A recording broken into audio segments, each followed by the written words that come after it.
Today is the 21st of June and it is the International Day of Yoga. To tell us about the science of yoga today, we have a very special guest joining us, Yogi Ashwini of Dhyan Ashram. He's an authority on the Vedic sciences of yoga, tantra mantras, yagyas, spiritual healings, clairvoyance, the art of mace and Vedic martial arts. He's a world-renowned author and the inspiration for the unprecedented humanitarian causes taken up by Dandi Foundation. Welcome to WION, Guruji. Guruji, what sort of impact do you feel Yoga Day has had in spreading awareness about yoga to the world that we are seeing today? Amazing impact. Unprecedented impact. You see, before this, we have heard of Vivekananda, who had gone to the West and he had preached yoga. And many other gurus had followed.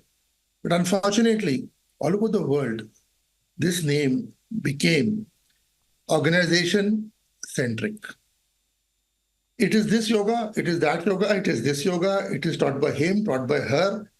And it was a total chaos. From there, everybody started thinking now it's going to become hot yoga, power yoga, chair yoga, dog yoga. Musicians, again, were started to be called as gurus now. Right. So understand this. This specific day is now Yoga Day. It is not power yoga, hot yoga, dog yoga, Vivekananda yoga. It is Yoga Day. It is uniting the whole world together under what actually is yoga. So it's unprecedented. This is amazing, the kind of impact. You know, we get requests from all our centers. We have in US, we have in UK, we have nearly all over the world. And companies, they're calling us for sessions. That on Yoga Day, we must do a yoga session. We must do, like we get requests that we must do. This is amazing. It's never been heard of before this. I'm quite sure about that. Absolutely, Guruji. We've also heard about the live demonstration you gave on the ability of clairvoyance in front of a packed audience of doctors. And we spoke with some of the doctors who saw the demonstration and they said that you accurately diagnosed several patients just by looking at the pictures, something we've never seen before. I want to ask you that how did you do it? First of all, what you have to understand, these are very basic siddhis of yoga. And I used to practice this around 25, 28 years back, but then I stopped because you have to keep on moving ahead. Yoga is something which requires you to continuously move ahead.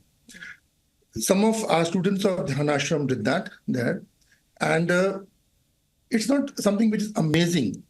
It is a science like maths. Somebody who does not understand maths will find maths amazing. A non-physicist will find physics amazing.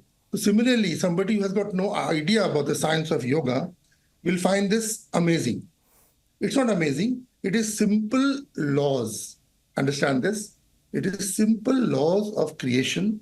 It is simple philosophies of yoga. It is our shastras. It is the Atharva Ved, which has to be understood, imbibed, and the gyan of it has to be got. And this is just one of the very, very, very basic and simple outcomes. I know everybody was amazed at that time. I still remember they came on the stage and they snatched a piece of paper from my hand. I was holding that. Just we described chakras of the person. And they asked me about that. Okay, what is this? What is this? What is this? What they thought was somebody among them only has told me before only about those patients. But no.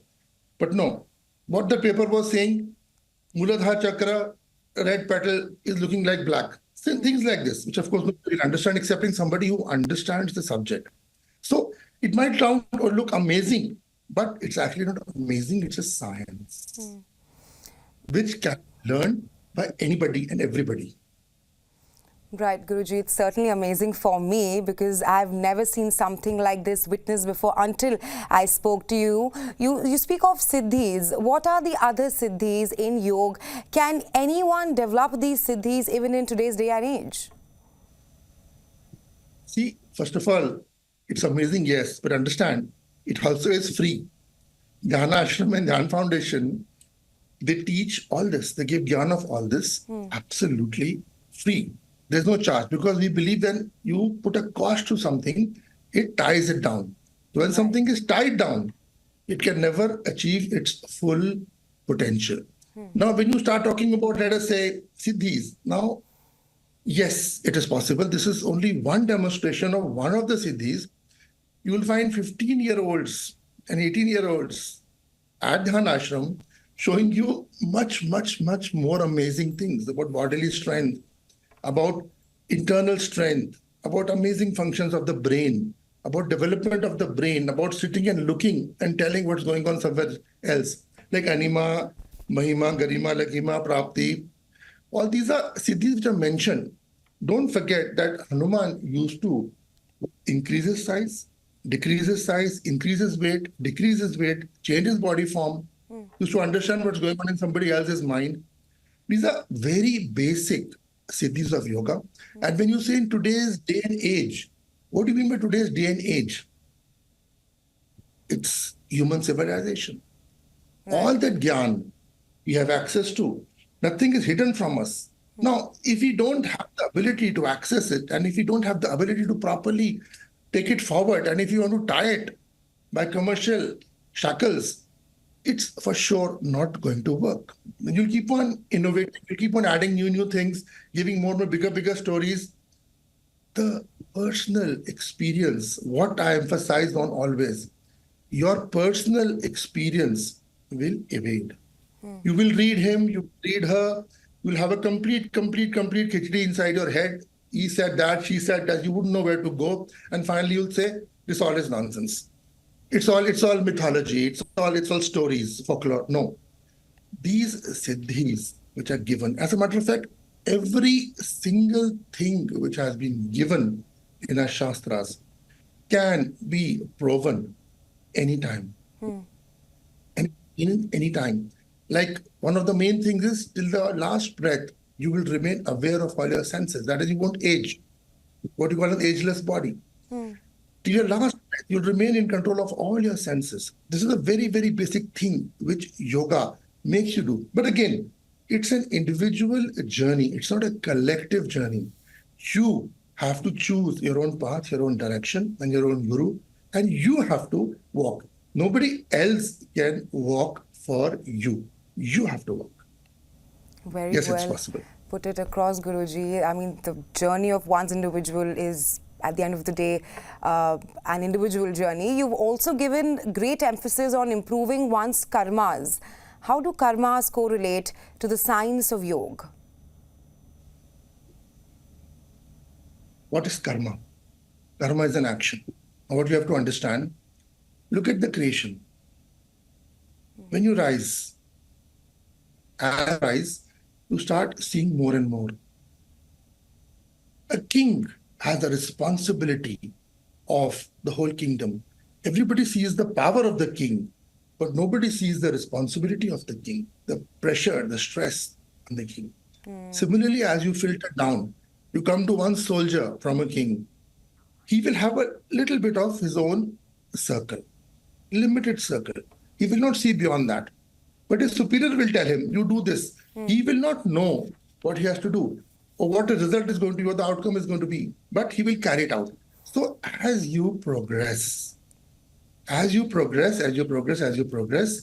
develop these abilities inside you. Now, the important thing is, there is no responsibility without power, and there is no power without responsibility.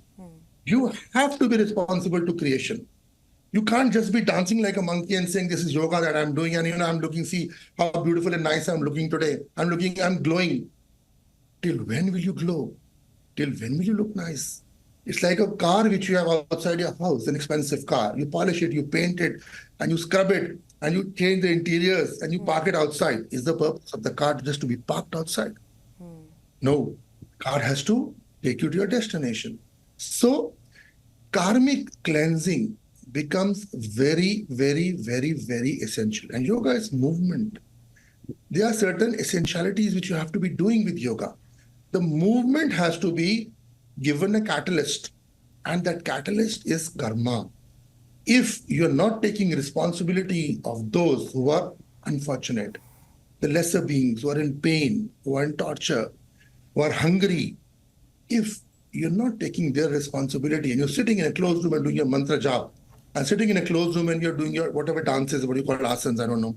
The Yoga Sutras say nothing is called asana excepting a comfortable posture. I don't know from where all this has come, but whatever innovations I will say, you have to be responsible to the unfortunate and the downtrodden. Unless you're that, you will not get the force. You will not get the force to travel.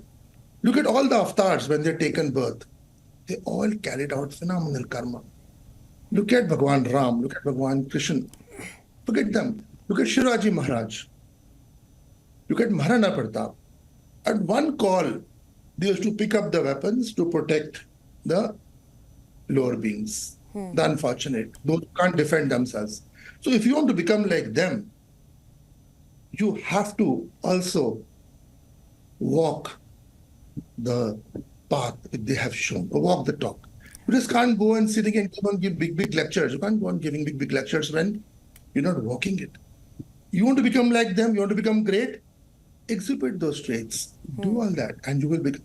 So responsibility is an essential karmic cleansing to those who are unfortunate. Right, and Dhyan Foundation is working towards helping the unfortunate. It's working towards rehabilitating cows and bulls specifically, saving them from illegal slaughter. Why not other animals? No, this is one misconception people have about Dandi Foundation. Why cow? Why bull? Are you some kind of a quote unquote? You know what I'm trying to say? That this flag they relate. You're some political organization. No, we're not a political organization, and it is not just cows and bulls. Though, let me correct you here. Let me add here that cows and bulls, their meat is banned. Even in a community like Chinese, who eat everything. The Quran says also about the meat of this specific animal. And Ayurveda, of course, has got a lot of diets, but this is completely, totally missing. So there has to be something why it's called the mother cow, why Nandi is called the favorite of Bhagwan Shiv. There has to be something. Why there is a Nandi sitting outside every Shiv temple. When you go outside any Shiv temple, you whisper something in the ear of Nandi and you say, Bhagwan Shiv hears it. But that Nandi is standing outside. Why don't you see that? You tell me. How stupid is that? That Nandi is live standing outside and you go and whisper in the ears of that stone Nandi. Where will the blessings come from? You missed out totally what the fact is. You missed out the essence totally. So it's essential to protect this. Maharana Pratap, again, Shivaji Maharaj, were Gorakshaks. Bhagwan Krishna, Bhagwan Ram, all the great men who have been in this country were Gorakshaks and Gopal. Don't forget Lakshman also was a Gorakshak and Gopalak. He risked his life so many times. And Yudhishthir, when he was sitting one day with his wife, Arjun barged, and the condition was when you are sitting with Draupadi, nobody else will come, no other brother will come. But some Brahmin said, this cow is in danger, it needs protection, so please come fast. So he risked it, and the punishment was that you'll be beheaded if you disturb the other. He risked that, and he barged into it. So protected that cow. It is such a serious thing. Viratnagar war in Mahabharata, it is based on this only.